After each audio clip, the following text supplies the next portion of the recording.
জয় রাধে, জয় নিতাই চৈতন্য। আজকে আমরা শ্রীমদ্ ভাগবতের প্রথম অধ্যায় ৩৭তম শ্লোক নিয়ে আলোচনা করব।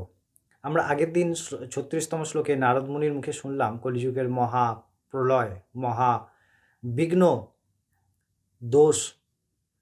নারদ মুনি বলছেন এর আগের শ্লোকে অর্থাৎ ৩৬তম শ্লোকে যে ব্রাহ্মণগণ তাদের বিদ্যা জনকল্যাণ নয়, কেবল ক্ষুধা নিবৃত্তির জন্য ব্যবহার করছে, অর্থ ইনকামের জন্যে। স্ত্রীগণ তাদের চরিত্র বিক্রয় করছে কেবলমাত্র অর্থের জন্যে।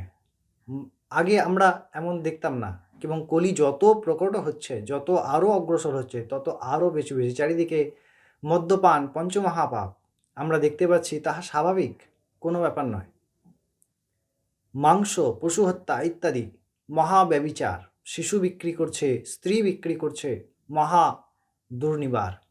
নারদ মুনি বলছেন যে আমি এই সমস্ত দেখছি কলির প্রকাশ পৃথিবীতে। এরপরে আজকে ৩৭তম শ্লোকে নারদ মুনি কী বলছেন আমরা দেখব। ৩৭তম শ্লোকটি আগে শুনব, চলুন। ৩৭তম শ্লোকে বলছেন, এবং পশ্যান কলের দোষাণ পর্যটন্যাবনীমহম ইয়ামুনং তডমাপন্যো যত্র লীলা হরেরভূতঃ।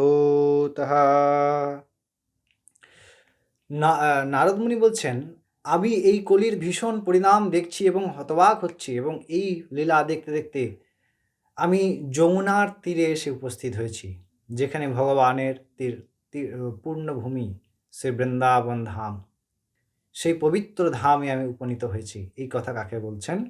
এই কথা বলছেন সূত মুনিকে। অত্যন্ত ক্ষমা করবেন, শৌনকাদি চার ঋষিগণকে।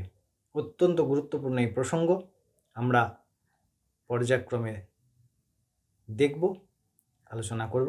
সবাই খুব ভালো থাকুন। আমরা পরবর্তী শ্লোকে ফিরে আসবো। জয় রাধে।